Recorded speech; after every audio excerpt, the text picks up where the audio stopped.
King Kong's Scottish holiday. King Kong sat atop Skull Island's tallest peak, gazing wistfully at the horizon. The usual roar of the island's prehistoric creatures and crashing waves couldn't hold his attention. Even the banana groves below looked less appealing. Kong scratched his chin and sighed, a sound that rumbled like distant thunder. Life as the king of Skull Island had grown monotonous. "I need a break," he muttered in his deep, gravelly voice, startling a flock of pterodactyls nearby. Somewhere peaceful, with good company. Then it struck him. His old friend Nessie, the Loch Ness monster. The two had met years ago when a storm had swept Kong far from Skull Island. He'd found himself in Loch Ness, where he and Nessie had bonded over their mutual struggles of being misunderstood giants. Scotland it is, Kong decided, rising to his full, towering height. From Skull Island to Scotland the journey wasn't easy. Kong swam vast stretches of the ocean, using cargo ships as stepping stones when he grew tired. Seagulls perched on his shoulders, squawking cheerfully as he swam through icy waters. When he reached the rugged coastline of Scotland, a foggy dawn greeted him. Kong pulled himself ashore, shaking off seawater like a colossal dog. The rocky cliffs and rolling green hills reminded him of Skull Island, minus the dinosaurs. He inhaled deeply, savoring the crisp air. Just as he began walking inland, a group of fishermen stumbled upon him. "Is that?" One of them slurred, his whiskey bottle tilting precariously. "Nah, it's just another one o' them big rocks," said his companion, swaying slightly. Kong chuckled quietly. He'd heard about the Scots' fondness for drink but hadn't expected it to work so well in his favor.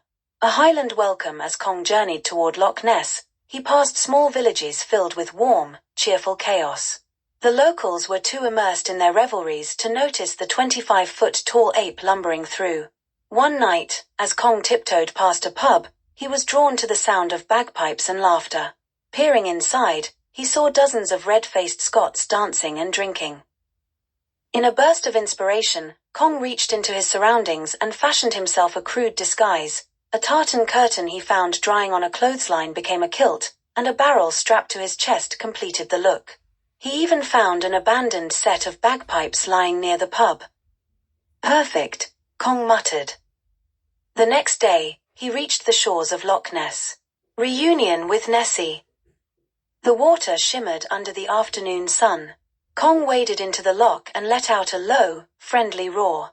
Moments later, ripples appeared on the surface. A serpentine neck emerged, followed by a pair of curious, glowing eyes. "Kong!" Nessie's voice boomed, her delight evident. "What brings you here, old friend?" "Needed a holiday," Kong said with a grin. "Thought I'd visit you." The two old friends spent hours catching up. Nessie told tales of dodging tourist boats and underwater adventures, while Kong recounted the latest chaos on Skull Island. They laughed like thunderclaps, the echoes carrying across the loch. A wedding invitation. Their reunion was interrupted by a group of locals setting up for a wedding by the loch. The bride, Jessie, spotted Kong lounging near the water and mistook him for part of the festivities. "Well, look at this. The biggest bagpiper I've ever seen," she exclaimed, clapping her hands. The groom, Lachlan, staggered over with a mug of ale. "Aye, he's a big fella, but he's got the spirit of a true Scot. Fancy playing the bagpipes at our wedding, lad?" Kong looked at Nessie, who shrugged her long, scaly shoulders. "Why not? You're on holiday, after all. The wedding festivities." Jessie and Lachlan's wedding was a spectacle. Villagers gathered under a massive tent, their kilts swaying as they danced to traditional Scottish tunes. Kong, towering above them, stole the show. Dressed in his makeshift kilt, Kong awkwardly handled the bagpipes, producing surprisingly harmonious notes. The crowd cheered, raising their glasses to toast the big man wi the pipes. He played a rendition of Scotland the Brave that brought tears to Jess's grandmother's eyes. Even Nessie joined in, her head popping out of the loch to offer a deep, harmonious hum that complemented Kong's performance. The highlight came when Kong joined the ceilidh dancing.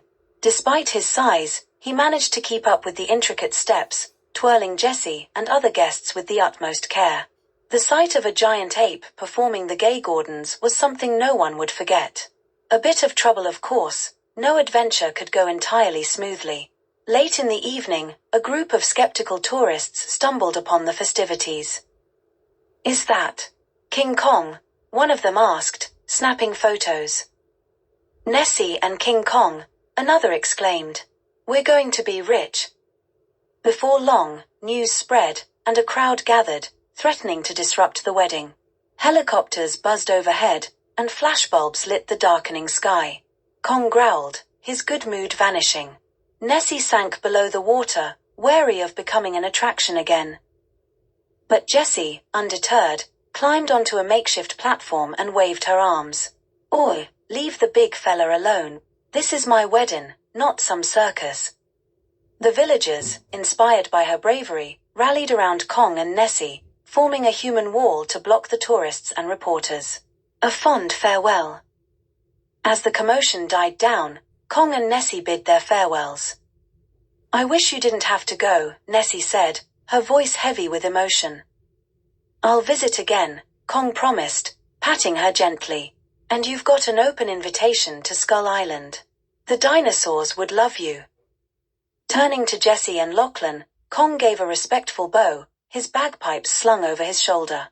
"Thanks for having me at your wedding," he rumbled. Jessie grinned. "Anytime, big man. You're welcome in Scotland whenever ye like." With that, Kong waded back into the loch, disappearing into the mist. Epilogue. Kong returned to Skull Island with a newfound spring in his step. He carried with him a souvenir, a small tartan ribbon gifted by Jessie. Whenever he looked at it, he couldn't help but smile, remembering his Scottish holiday and the warm, boisterous people who had welcomed a giant ape into their lives. As for Nessie, she often hummed Scotland the Brave, her thoughts drifting to her dear friend. And in the Highlands, tales of a bagpipe-playing ape at Jessie's wedding became the stuff of legend, passed down in pubs and around fires for generations.